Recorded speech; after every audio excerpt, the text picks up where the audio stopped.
تازه خبر د چین او امریکا جګړه اوس خطرناکه شوې ده او خلک انټرنیټ کې پرې مسخرې کوي او ځانونه خوشاله کوي او داسې ویډیوګانې اپلوډ کوي چې ښایي که چیرته چین د امریکا لپاره کار کول پرېږدي نو د امریکا به دا حالت وي. جګړې هلته شدت واخیست چې کله امریکا 104 سلنه تعرفه په چین باندې وضع کړله، خو چین دې تعرفو ته تسلیم نشول او چین بیرته په امریکا باندې 4 سلنه تعرفې وضع کړل د امریکا د تعرفو پر ضد باندې، او ویل چې موږ کبرجن او مغرور خلکو ته تسلیمیدونکي نه یو.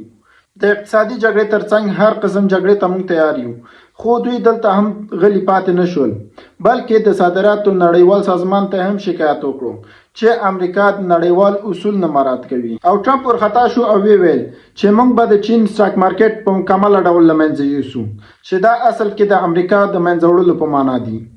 او بیرته د چین حکومت بیا کم شعار نه دا ورکړی او خپل کمپنیګانو ته ورته ویلي چې نور به په ډالر باندې معامله نه کوي، خو دې خبرې امریکایانو ته سخت زور ورکړو او تصمیم یې ونیو چې خپلې ټولې کمپنیګانې د چین نه بیرته امریکا ته راولي. د دې سره بیرته چین حکومت ویل چې موږ به په امریکایي فلمونو باندې بندیز ولګوو، خو امریکا بیا چین ته محتاج ده نه چین امریکا ته. مثلا د چین نه بیا امریکا ته ډیر ټلیفونونه ځي، خو برعکس بیا امریکا نه چین ته سویابین ځي چې هغه هم د خوګانو په مړخ کې کار ترې نه اخیستل کیږي.